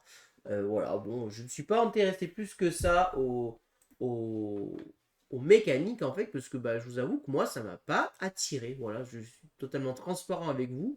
Mais moi, je n'ai pas été attiré. Alors attention, c'est plutôt un public initié expert. Hein. Ce n'est pas du tout un jeu familial. Et on va jouer des cartes, on va essayer de backbuilder justement pour refaire nos territoires et tout ça. Alors après, je n'y ai pas joué. Il faudrait que j'y joue. Je pense que c'est vraiment le genre de jeu où il faudrait que j'en fasse une partie avant. Parce que peut-être que ça me ferait changer mon avis. En tout cas, chacun va destiner un habitant donc, d'Alice au Pays de Merveille, une faction, et on va se jouer en 3 rounds composées d'une phase de thé, d'une phase de guerre. Ça, c'est rigolo. Et pendant la phase de dé, les personnages se préparent au combat, donc on va se placer dans les régions pour le combat. Délicieux. Et pendant la phase de guerre, on va faire le combat, et c'est là qu'on va piocher des alliés dans notre sac, et c'est là qu'on va backbuilder justement. Voilà, donc si ça vous intéresse, Wonderland Wars sort donc le 19 avril. On passe au 26 avril avec ISS Vanguard. Et il y a les extensions en même temps. Et c'est de Awaken Realms. Alors ça c'est un Kickstarter, donc je pense que ceux qui s'intéressent l'avaient sûrement Kickstarté, mais bon au cas où que vous êtes passé à côté du Kickstarter, il est un petit peu vendu en boutique. En tout cas sur le Doom, j'ai encore une fois des gros doutes qu'il soit vendu en boutique, les petites boutiques du coin, hein, très clairement. Mais voilà, si ça vous intéresse, la boutique le vend, donc gros jeu de l'espace, jeu narratif, coopératif hein, pour le coup. Nous allons faire des missions dans l'espace, explorer l'espace, voilà, avec plusieurs mechas qui s'entremêlent à la manière, voilà, j'allais dire à la manière d'un Tantigrel, puisqu'on est dans la même gamme de jeux un petit peu, mais plutôt thème espace. Voilà, bon, faut aimer les gros jeux, faut aimer les jeux où on se lance très clairement voilà, dans une campagne, comme un Sleeping God, comme un Arceus, voilà, c'est des jeux où on passe un bon moment dessus, hein, c'est pas un jeu où on fera qu'une partie, et voilà, si vous voulez en savoir plus, j'ai envie de vous dire, allez voir la chaîne de 67 Torrent, qui en fait des lives, alors il en fait des lives solo, mais je sais qu'il le présente, donc il vous en dira beaucoup plus que nous. Voilà. ISS Vanguard. Bien joué. Hand of Destiny de chez Bad Boom Games. Donc Hand of Destiny, donc là c'est un jeu, ouais, l'auteur c'est Joe Kilpulf, donc un jeu que je n'ai pas du tout bossé, donc qui se joue entièrement entre vos mains avec 20 cartes. Bon, c'est un jeu solo, donc là justement j'ai fait la promo de 67 Torrents. Maintenant je vais faire la promo d'une autre chaîne que peut-être beaucoup vous connaissez, en tout cas les joueurs solo que doivent connaître, c'est de Zugma en solo. Sachez que Zugma fait le même format que nous, mais pour les jeux en solo. Donc, si vous voulez en savoir plus sur Hand of Destiny, qui est un jeu 100% solo qui n'est pas fait pour notre chaîne, allez voir Zugma en solo qui en parle bien mieux que nous. Que toi. On passe à Blot de chez Paladis Games. Alors, Blot, c'est décidément pas mal de jeux de pli qui sort là. Donc, l'auteur c'est Yoann Calais, Yann Grisonnet, David Patpout et Eric Ploton. Et illustrateur c'est Matin Moté. Alors, c'est un jeu de pli. Assez classique, on va jouer des plis, etc. Par contre, la grosse différence, c'est qu'en fait, au lieu de jouer un pli, comme on fait d'habitude, si je pose une carte et on finit le tour, là, il va y avoir 4 plis, en fait, en simultané qui vont se jouer. Parce qu'en fait, on va jouer des plis sur on va jouer pour des entités, tout simplement. et on va faire des offrandes. Mécaniquement, on fait des offrandes lors de 4 cérémonies en simultané. C'est pour ça qu'on va faire 4 plis en fait. Et on va jouer sur les différents dieux. Donc je vais faire une offrande à lui, à lui, à lui, voilà. Et quand on remporte le pli, si on remporte une deuxième fois le pli sur un dieu, on va pouvoir activer des objectifs qui feront les points, justement, en disant bah, celui qui a le plus de rouge marquera tant de points, celui qui a le moins de vert marquera tant de points, etc.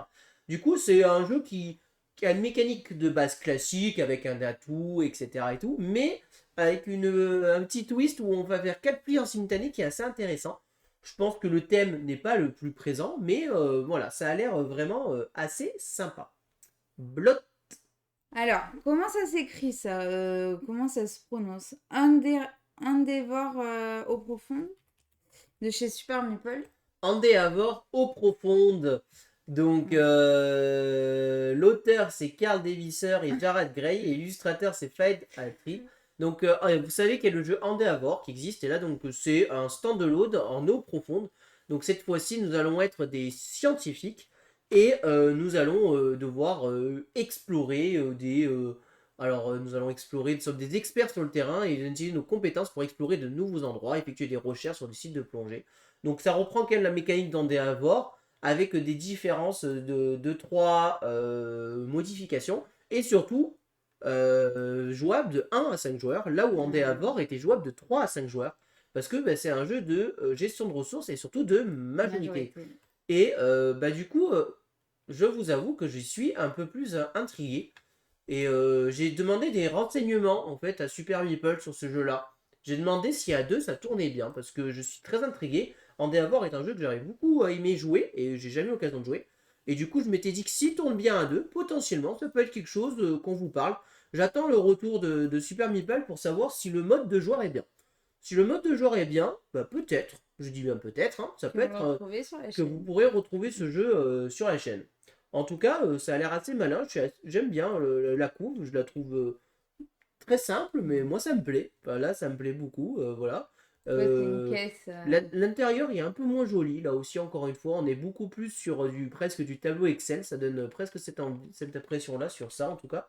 Mais voilà, donc à voir, affaire à suivre. On passe à l'ombre du Kraken de chez Yellow. Je me gave à dire de chez. Hein. Alors, l'ombre du Kraken qui est un petit peu le nouveau Shadowhunter, des choses comme ça, un petit peu. C'est le nouveau jeu à rôle caché qui marche plutôt bien. Bluff, rôle caché, déduction, semi-coop.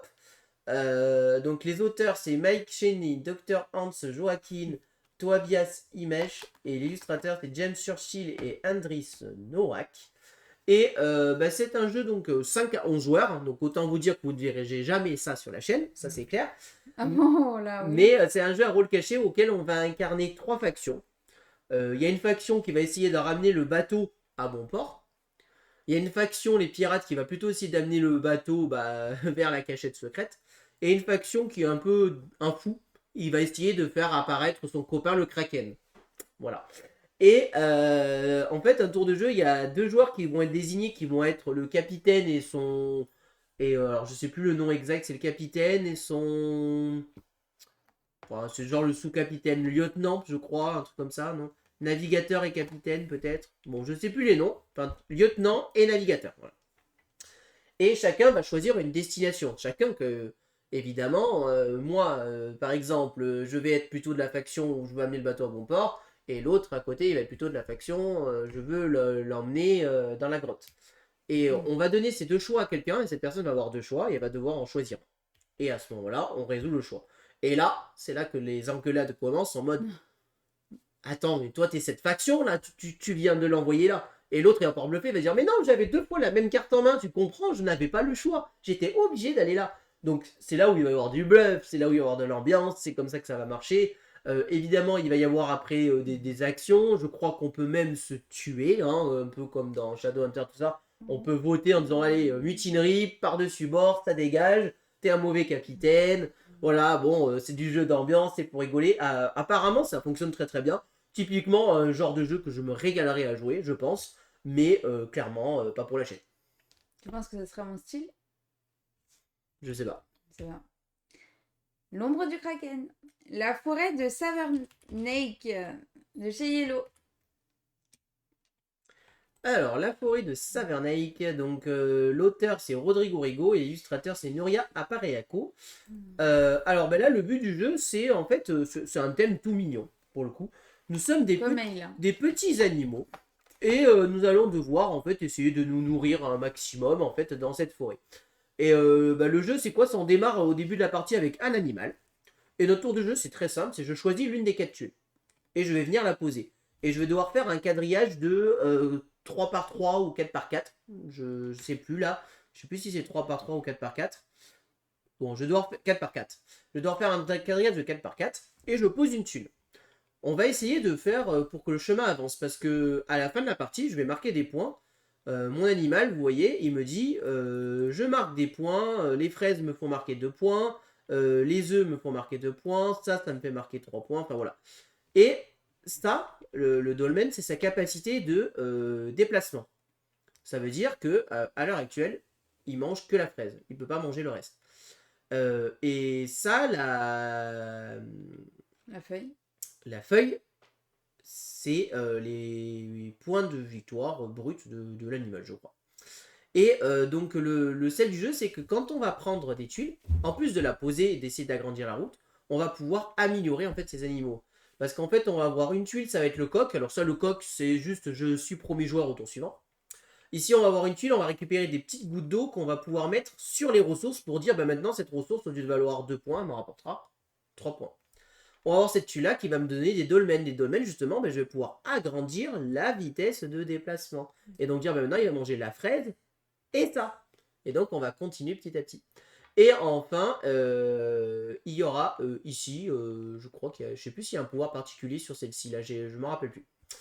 Et donc, on va jouer comme ça petit à petit, sachant qu'évidemment, il y a aussi un dilemme de quelle tuile je prends. Je peux prendre plusieurs animaux, mais attention, 2 animaux ne doivent surtout pas se croiser sur la même route. Parce que s'ils se croisent sur la même route, ben, il y a dilemme, ils sont pas d'accord, et du coup, personne ne marque de points, ils mangent pas, etc. Donc, c'est un petit jeu d'optimisation, très simple, très efficace, avec des petites ressources toutes mignonnes, toutes sympas. Et franchement, ça a l'air C'est sympa. très envie et tout. Et Et puis écoute, effectivement, c'est beau. ouais, c'est très joli. Et bah écoutez, celui-ci, je peux vous le dire qu'on va le recevoir. Voilà. Yellow nous a dit. Normalement. Oui, bah Yellow nous a dit qu'il allait nous l'envoyer, donc il n'y a pas de raison. Donc on pourra vous le présenter prochainement. Et j'ai très hâte parce que c'est vraiment un jeu qui me donne très très envie. La forêt de Savernake. On passe à Koi. Je sais pas comment ça se prononce. Ah, cool. C-O-H-E-Y. De chez Happy Meeple Game. Alors celui-ci, on en avait déjà parlé à une époque, je sais pas si tu t'en rappelles, il a été décalé un paquet de fois. Gestion de main, collection draft, donc l'auteur c'est Gianpaolo Rasino et l'illustrateur c'est Mirko Proposeri. Donc je n'ai aucune info sur ce jeu, si ce n'est qu'a priori ça va être un jeu assez classique de draft où on se passe des cartes, je pose une carte et je vais pouvoir faire l'action associée. Donc si je vais sur BGG, j'ai un tout petit peu plus d'informations à vous montrer. Voilà, ici on voit les photos des animaux. Et en fait, chaque animal va nous faire marquer des points en fonction de. Enfin, c'est que des lapins en fait. Hein. Chaque lapin va nous faire marquer des points en fonction. Voilà, celui-ci, par exemple, à la fin de partie, je gagne un point de victoire par un lapin blanc à côté de lui. Et sachant que lui, c'est un type blanc et un type marron, parce qu'il est blanc et marron. Lui, c'est un type. Ben, voilà, vous voyez un peu le principe. Il y a aussi les sexes. Il y a des mâles et des masculins. Et des femelles. Et des femelles, pardon. Et quand on va poser un animal, on va aussi faire l'action de la carte. Donc là, ils vont nous dire, après avoir machin, vous pouvez prendre 3 carottes, après ça, voilà. Donc ça va être un petit jeu d'optimisation, un peu là où écosystème, des jeux comme ça, assez basique, assez simple, qui a l'air assez sympa. Konei. Viking Raiders de chez Matago. Alors, l'auteur c'est Morten Bickliffe, l'illustrateur c'est Mo Pei Wang, Norman Asval et Tristan Rossin. Et Viking Raiders, c'est un jeu de cartes, donc pour 2 à 5 joueurs qui va mélanger du stop ou encore, enfin principalement du stop ou encore. Et en fait, le principe, alors attendez, je vais voir si j'ai quand même un peu plus. D'informations. Pourtant, t'as regardé une vidéo. Hein. Oui, mais justement, je n'avais pas les photos, j'avais juste la vidéo. Ah, d'accord, ok. J'ai cru que je t'en rappelais plus. Voilà. En fait, vous allez avoir des cartes que vous allez pouvoir jouer. Donc votre tour de jeu, c'est je récupère des cartes et je fais ma main, si vous préférez. Et ensuite, je vais jouer ces cartes, tout simplement pour faire des actions. Le twist du jeu, c'est que je vais pouvoir poser un 2 que quand j'aurai 2-1 devant moi. Je vais pouvoir poser un 3 que quand j'aurai 3-1 devant nous. C'est-à-dire que c'est un jeu, je ne vais pas pouvoir poser certaines cartes de suite et on va voir la montée en puissance se faire petit à petit. Il y a certaines règles de placement aussi qui vont se faire. Et évidemment, quand je joue une carte, je fais l'action de la carte. Donc ça peut être des ressources. Là, au début, là c'est que des cartes de ressources. Mais on a aussi bien évidemment des cartes qui vont nous faire des actions. Là, par exemple, voilà, piocher 3 cartes. Euh, de votre main, dans votre main, etc. Et donc c'est un jeu auquel on va devoir faire notre main la meilleure possible. Alors je ne vois pas le côté stop ou encore, mais j'ai pas réussi plus à me renseigner que ça. Mais je ne vois pas pourquoi il y a du stop ou encore. À quel moment en fait ça veut dire qu'on s'arrête. Parce que stop ou encore, c'est-à-dire que c'est de la prise de risque et qu'à un moment donné, il faut savoir s'arrêter. Mais là, je n'ai pas retrouvé pourquoi. Mais il nous avait été pitché à Cannes, mais je vous avoue qu'on a eu tellement de jeux que je ne me rappelle pas de tout. C'est les derniers en plus. Donc voilà ce que je peux vous dire sur Viking Riders.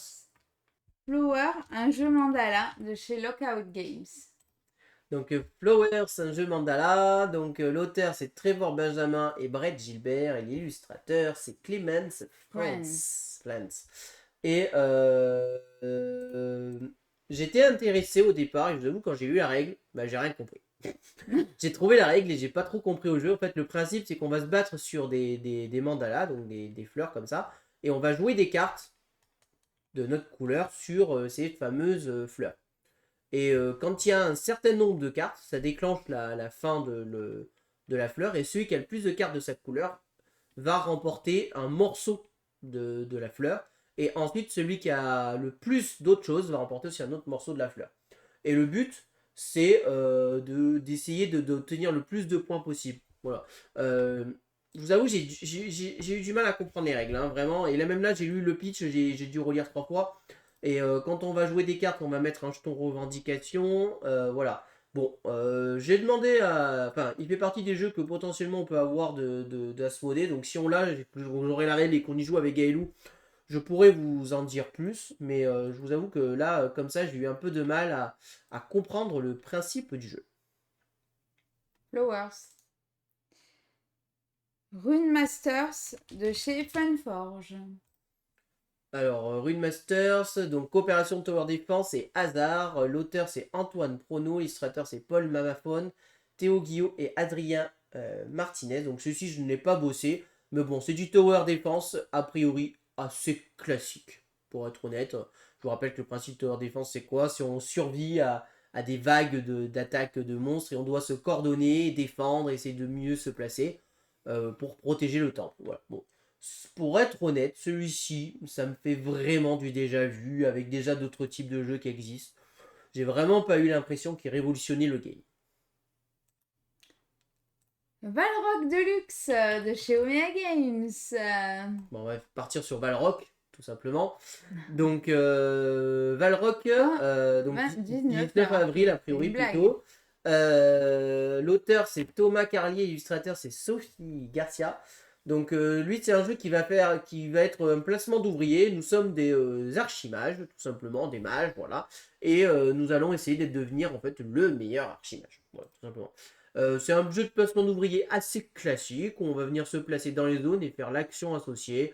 On va pouvoir échanger des ressources, on va pouvoir piocher des cartes, on va pouvoir améliorer la puissance de notre archimage. Ça va être à nous d'optimiser au mieux tout ceci. Donc on a les fameux 4 éléments, le feu, la terre, l'eau et l'air. Et ce qui est assez rigolo, c'est qu'en début de partie, on va se draft des cartes, et c'est avec ces cartes qu'on s'est drafté qu'on va jouer, tout simplement. Voilà. Le jeu est très joli, il nous a beaucoup plu. Enfin, les mécaniques, le pitch nous a beaucoup plu, donc du coup, on en a une boîte. On l'a reçu là, voilà. On l'a reçu il y a 2 jours. Donc, on vous en parle très prochainement. Ça sera prévu dans les prochaines semaines. Et on pourra vous en dire beaucoup plus sur ce qu'on pense de ce Valrock. On passe à Dice Throne Marvel. Donc il y aura Thor, Loki, Spider-Man et Scarlet Witch de chez Lucky Dog Games. Bon, là, on va aller assez rapidement. C'est juste Dice Throne, Spider-Man. Marvel. Donc voilà, les fans de Dice Throne vont être fous de joie. Les fans de Marvel vont être fous de joie. Les fans des deux vont éclater. Bon voilà, si vous aimez Dice Throne, que vous voulez la suite, bah là, il y a une édition spéciale Marvel auquel vous pourrez incarner voilà, Captain Marvel, la Panthère Noire, enfin Black Panther, quoi, Black Widow, Doctor Strange. Voilà, donc c'est très attendu. Bon, nous, clairement, on fera pas partie des gens qui vous en parleront. Moi, je vous avoue que Marvel, déjà, c'est pas l'univers qui m'attire le plus. Alors, j'aime beaucoup Dice Throne, je trouve ça très bien, Dice Throne. Franchement, j'ai pas du coup de réticence, c'est un bon jeu. Non, non, non, par contre, là, tu te trompes. Hein. C'est pas lui. Hein. Ah, il y en a deux. Ah bah oui, l'autre, c'est en mai. Ah, c'est pareil, c'est Dice Throne Marvel. Bah Quoi. non, c'est pas le même, c'est pas les mêmes personnages. Hein. Marque Spider-Man. Voilà. Donc voilà, Thor, du coup, c'est Thor, Loki, Spider-Man et Scarlet Witch. Et l'autre, c'est en mai, voilà, qui sortira. Mais voilà, clairement, c'est pour plus tard, voilà. Donc voilà, si vous voulez jouer à Marvel et jouer avec les mécaniques d'Ice Throne, bah voilà, ça sort. Paper Ape Dungeon de chez Lucky Dog Games. Il y a qu'un P. En bas. À droite. À gauche. Voilà.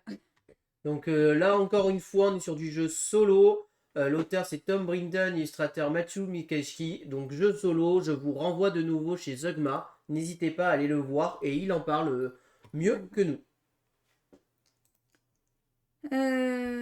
Trekking Through History de chez Underdog. Donc Trekking Flow History, donc l'auteur c'est Charlie Bink et l'illustrateur c'est Eric Heibeller. Donc là c'est un jeu, nous allons être des voyageurs du temps, donc jeu de collection et de draft, hein, c'est pas un jeu coopératif. Et on va voyager dans le temps. Alors le thème m'a beaucoup plu, je trouve la couve très jolie, enfin moi j'aime beaucoup la couve. Ouais, moi aussi. Et là encore une fois, un peu plus déçu de l'intérieur, que je trouve un peu moins sympa. Bon il y a quand même le petit insert et tout, assez sympa. Et bah voilà, ça a l'air d'être un jeu plutôt familial, hein, à partir de 10 ans, 30 minutes. Moi, ce qui me plaît beaucoup dans ce jeu, c'est le thème. Clairement, je vous le cache pas. Voilà, laissez-vous l'empreinte de votre main sur les parois il y a 39 000 années, ou explorez-vous les fonds marins avec Jacques Cousteau en 1959. Donc du coup, c'est un jeu qui va retracer l'histoire, en fait, voilà. Et donc, vraiment, ça a l'air assez intéressant. Donc voilà, Trekking from History, franchement... ça fait vraiment très très envie et on va pouvoir embarquer voilà, à travers notre histoire. Et franchement, voilà, c'est un jeu qui me fait très envie, personnellement, voilà, très très envie. Donc voilà. Donc, Trekking. Trekking. Make the Difference de chez Win Games. Et donc du coup localisé par Pixie, je pense. Et celui-ci, on en avait déjà parlé aussi. Ouais. On en avait déjà parlé. Des briefs de Cannes. Donc je ne vais pas redire les noms des auteurs et tout ça, on en avait déjà parlé. Donc bah, le principe, c'est qu'il y en a un qui va faire des modifications sur le dessin et les autres, ils vont devoir retrouver les modifications. Quoi. Ah mais ça a l'air super. Bah, alors, ça, je pense que c'est typiquement le genre de qui te plairait, mais pas à présenter. Mais pas à toi. Mais pas à présenter sur la chaîne, quoi. Voilà. Mais si, il nous a expliqué. Et franchement, ça m'intéressait de fou. Bah, en fait, le principe, vous voyez, là, on voit l'exemple. Vous voyez, là, il y a l'image de base. Et là, vous voyez, il fait une petite modif. Le but, ça va être de retrouver les modifications. Et alors, ça va être de retrouver les modifications qui ont été faites. Mais il faut faire des modifications assez subtiles pour que, un peu comme un Dixit, il va falloir qu'on en retrouve quelques-unes, mais qu'on les retrouve pas toutes. Voilà. Donc c'est un peu un retrouver les différences pour adultes. Ouais, bah pour adultes de 6 ans, on pourra jouer avec notre fille en vrai. Et oui, c'est vrai en plus. Bambou de chez Yellow. Ah, ça arrive vite, c'est bien mieux. Ça. Bambou, donc qui arrive chez Yellow, la gamme Yellow Expert. Donc l'auteur c'est Germain Milan et Jonathan Cantero. Pour l'illustrateur. Pour l'illustration, pardon. Et donc c'est un jeu où nous allons essayer de refaire des petits bambous. Hein. Comment ça va se passer? Alors c'est un mélange de plusieurs mécaniques. Il va y avoir plusieurs phases de jeu qui vont se faire. En fait, nous allons ici avoir les phases de jeu qui vont se refaire, qui vont correspondre aux 4 saisons. On va commencer à l'automne, puis l'été, puis l'hiver et le printemps, je crois. Non, c'est printemps, été, automne, hiver. Voilà, je crois que c'est ça. Je suis très mauvais en saison, désolé, vous pouvez vous moquer de En moi. saison? T'es Sur sérieux? l'ordre, moi. Ah, bah non. Automne, en premier c'est printemps, été, Ouais, automne et hiver. bon, je ne me suis pas trompé, tout va bien. Mon honneur est sauf.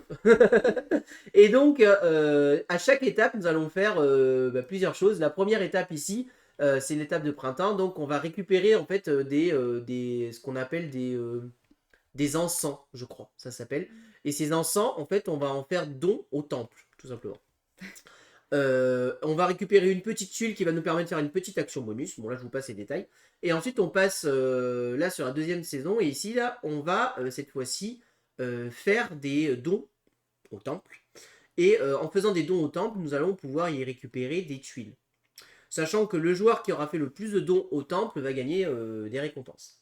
Et surtout, le sel du jeu, il est là. C'est qu'après, on va récupérer des petits bambous, comme ceci, sur notre plateau personnel, qu'on voit là juste derrière, vous voyez. En fonction de l'action que je vais faire, je vais récupérer les bambous associés là. Par exemple, si je fais l'action bleue, je vais récupérer tous ces bambous.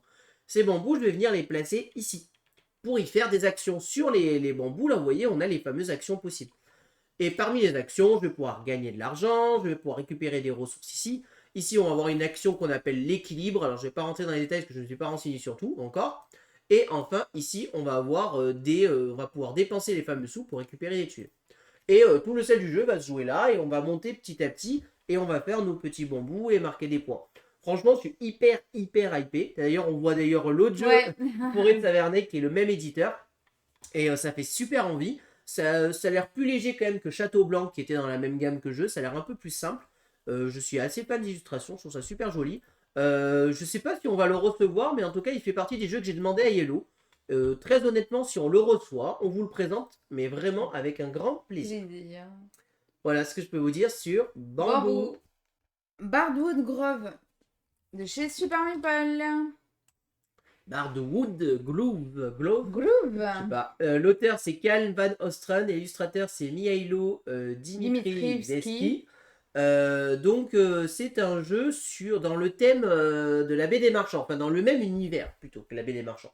Sauf que cette fois-ci nous allons incarner des petits bardes et nous allons devoir composer notre petite mélodie, tout simplement, notre petite chanson. Donc c'est un jeu qui est issu d'un Kickstarter, donc voilà, attention au matos que vous voyez, ça ne sera peut-être pas ce qui sera dans la boutique de jeu de base.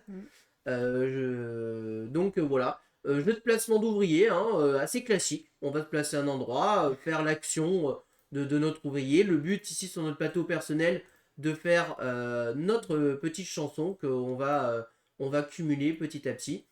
Voilà, ça mélange plusieurs types de mécaniques, donc évidemment du placement d'ouvriers, bon, Eurogami écrit, et construction de tableaux, puisque on va faire notre petite construction. Ce qu'ils appellent construction de tableau, c'est en fait l'équivalent de notre mélodie qu'on va essayer de composer, hein, tout simplement. Ultra LP. C'est super mignon. Voilà, super mignon. Moi j'adorais l'univers de la BD Marchand, donc je suis content. Pour thématiquement, ça se passe un peu plus au nord de la BD Marchand, c'est au sud. Et Bardot Groove, c'est dans une forêt au nord, dans le même univers. Donc du coup, c'est sympa, c'est deux jeux de société dans le même univers, dans un monde. Bon, moi ça me plaît, voilà, je suis un peu un enfant sur ce genre de choses. Moi j'aime bien. Là, c'est pour le coup mon esprit jeu de rôle qui parle. J'aime bien quand des jeux sont composés et réfléchis par rapport à l'univers, qu'il y a toute une logique et choses. Souvent, ces jeux-là, quand c'est bien composé, et ben ça aide à pouvoir jouer en fait. Et voilà, et on sent que quand c'est réfléchi et tout est thématique, tout est logique. Et donc voilà. J'ai très très hâte de vous en parler. Normalement, je pense on peut dire sans trop risquer qu'on va le recevoir, celui-là. Donc, on vous le présente. Voilà. Normalement, ça sort. On devrait recevoir la boîte d'ici fin avril, quoi. Je pense d'ici vers le 20 avril, on devrait le recevoir. Et voilà, si vous voulez attendre qu'on vous le présente pour vous en faire un avis, n'hésitez pas. Nous, on vous le présentera. Excusez-moi. On passe à Carte Aventura, les trois mousquetaires, au nom du roi, de chez Plam. Attends, c'est lui en bas. Oui, en bas, oui. Oh là là. Donc, nouvelle gamme enfin, nouveau jeu de la carte Aventura qui sort. Donc, les trois mousquetaires au nom du roi. Donc, toujours la même mécanique. Il n'y a pas grand chose qui change. Si c'est qu'on est sur leur petit format, là, vous savez, là, leur petit format à 8 À 8 euros euros. maintenant, avec un peu moins de cartes. Mais toujours le même principe. On ne change pas une équipe qui gagne. Et avec trois fins différentes, donc deux alternatives, même, voilà. Donc, ça peut pas mal changer. Celui-ci, totalement transparent avec vous, il y a Blam qui nous Il nous a a contacté parce qu'il voulait qu'on en parle. Donc, on va le recevoir et on vous le présentera. Donc, du coup, pour ceux qui t'intéressent, on vous le présentera. On fera une partie en live. Ça faisait un petit moment, nous on est fans de Carte Aventura avec Gailou, on en a joué à beaucoup. Et c'est vrai qu'on avait fait une petite pause sur les deux derniers, on n'y avait pas joué, je On crois. n'a pas joué au familial aussi. Ouais, voilà. Et donc, c'est cool de pouvoir nous remettre dedans et puis pouvoir vous présenter, voir s'il y a eu des petits changements, des petites choses. Je pense qu'on garde le même principe. Oui, oui, Et oui. puis, ça permettra de remettre un petit coup de projecteur sur Carte Aventura, qui est un jeu qu'on Bah, qui apprécie. marche, hein. Voilà, et qu'on apprécie beaucoup. Oui, il dure 30 minutes Ouais, on au est lieu que... de 1 heure environ pour les autres. Parce que du coup, il s'est réduit de 30 cartes, quoi. Et en soi, je trouve que c'est pas plus mal. Parce que souvent, dans nos parties, des fois, on disait, oh, c'est un peu long, on allait un peu plus vite sur certains passages qu'on avait envie d'avoir la fin. Là, en 30 minutes, je pense que t'as pas le temps de te dire, oh, j'aimerais que ça accélère un peu. Moi, je trouve que c'est pas plus mal. Alors après, bon, il y a toujours le prix, du coup, le prix un peu plus cher. Aussi, on cumule par rapport au l'autre où tu avais un peu plus de parties. Bon. Mais par contre, ils sont toujours aussi belles, hein, les couves, hein. C'est toujours aussi beau. Ouais. Ah oui, c'est la force de ce jeu. Hein. Et Et toujours moi, sur mon un... préféré, ça reste Hollywood. Hollywood. Et toujours sur un thème historique aussi. Il y a toujours Ouais, une une réalité petite touche, historique. Ouais. ouais. Là, c'est les trois mousquetaires, il y a eu plein de choses, quoi. Donc là, apparemment, ça sort le 29. C'est Jekyll et Hyde vs Scotland Yard de chez Mondu Game. Alors, donc c'est bien le 26 que ça sort. Du coup, ça a dû être rectifié. Oh, c'est une blague. Ça a dû être rectifié. Et encore une fois, un jeu de pli. Cette fois-ci, un jeu de pli coopératif. L'auteur, c'est Olivier Sipierre, Giovanni et Jonathan Bojano. Et l'illustrateur, Vincent Dutré. Oh. Et on est sur un jeu de pli coopératif, donc un peu à la manière d'un The Crew. On va avoir des objectifs, des choses à réaliser pour faire que Jekyll et Hyde, donc on doit essayer de faire que Hyde ne prenne pas le dessus sur Jekyll, mais avec des objectifs à réaliser, on va devoir récupérer des cartes de Jekyll, etc. Ça a l'air assez sympa, et celui-ci, on peut vous le dire aussi, on va le recevoir. Donc on vous le présentera. Gailou était plus hypé que moi pour le jeu. Pour un jeu de pli, je peux vous dire que c'est rare, parce qu'en général, c'est plus moi qui aime les jeux de pli. Je l'avais mis dans mon top, hein, Jekyll et Hyde. Ouais, donc voilà. Donc on va vous en parler, on vous en fera une partie, on vous présentera, sachant que c'est un jeu qui va monter en difficulté. Les premiers défis, comme dans The Crew, sont assez faciles à réaliser, et plus on monte, et plus ça va être difficile à réaliser. Voilà. Donc pas mal de défis, je sais plus combien il y a 1 à 3, voilà, les chapitres 1 et 3 introduisent les mécaniques de base. Le chapitre 4, c'est le jeu. Donc voilà. Donc nous, je pense que quand on vous le présentera, on fera probablement les chapitres 1 à 3, suivant la durée de partie, on verra. Et les chapitres 5 à 10 sont des variantes avec des objectifs et des contraintes. Voilà. C'est un jeu totalement rejouable, on peut se refaire plusieurs fois les chapitres, il n'y a pas de souci. Voilà. Comme on a fait avec The Crew. Voilà, exactement. Et donc vraiment très très hâte de vous en parler, parce que moi aussi quand même, j'étais assez intéressé par ce jeu.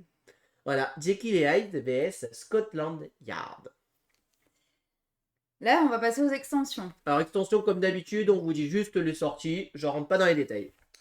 Donc, 5 avril, Critical Foundation saison 2 de chez Gigamic. Donc voilà, c'est une extension, donc c'est la deuxième saison. En fait, ils appellent ça une extension, mais en fait, au final, c'est il y a besoin du jeu de base pour jouer, Bah oui. mais ça apporte en fait un chapitre supplémentaire dans Critical Foundation, qui je vous rappelle, est un jeu de rôle, à apprendre le jeu de rôle justement. 12 avril, Lueur, Aube de chez Bombix. Alors ça, je vais quand même en parler 2 minutes, parce que Lueur, pour ceux qui savent pas, c'est un peu mon jeu chouchou. Voilà, c'est un des jeux qui m'a vraiment terminé de plonger dans le jeu de société. Voilà, j'étais vraiment un enfant, moi, sur ce jeu. J'adore Lueur. Ne me demandez pas pourquoi, mais j'adore ce jeu. Pourtant, c'est un jeu qui a plutôt des mécaniques qui n'auraient pas forcément à 100%, parce qu'il y a quand même du hasard assez présent, très clairement. Mais voilà, moi j'adore ce jeu, donc cette extension, je suis pas sûr que vous la verrez sur la chaîne, mais il est fort probable que je me l'achète pour mon plaisir personnel, parce que moi, Lueur, voilà, j'adore ça. Et si je peux avoir, et ça me permettrait de le ressortir, voilà, moi j'ai adoré, vraiment hyper fan. Et peut-être qu'on vous le fera en live quand même, parce que j'ai envie juste de vous en représenter une partie, et voilà. Mais voilà, et donc qu'est-ce qu'elle apporte cette extension? En fait, elle va apporter des nouvelles cartes aventuriers, je Les crois nouveaux dés, les principalement. cartes, le rose aussi. Voilà, des Il nouveaux était pas. dés et un nouveau plateau, un petit plateau supplémentaire a priori. Donc Toujours de si belles illustrations. voilà, de nouveaux aventuriers avec leurs nouveaux pouvoirs, de nouveaux compagnons, et 3 jeux de cartes qui permettent également de dissiper les ténèbres avec 3 types de nouveaux compagnons différents. Voilà. Donc pas mal de jeux pour rendre peut-être le jeu un peu asymétrique aussi, peut-être des choses comme ça, un peu plus asymétrique encore.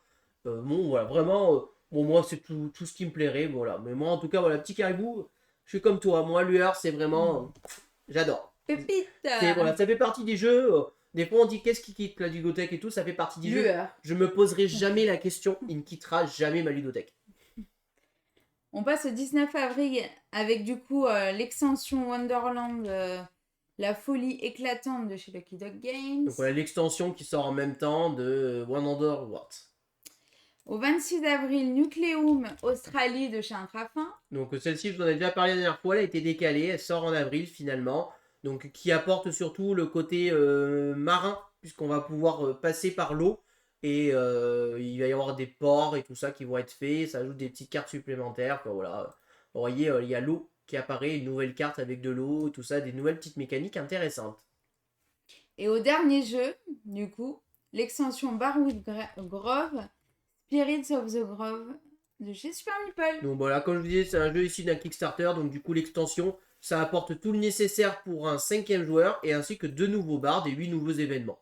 Voilà, donc on sent une petite extension qui permet de jouer un peu plus si on a envie et qui apporte quelques éléments supplémentaires. Et donc là, on a fini de vous parler de toutes les futures sorties de avril 2024. 2024. J'espère que cette vidéo vous a plu. Si vous avez aimé, n'hésitez pas à vous abonner à la chaîne, à aimer la vidéo, à commenter la vidéo. Et puis on vous dit à très bientôt pour de prochaines vidéos.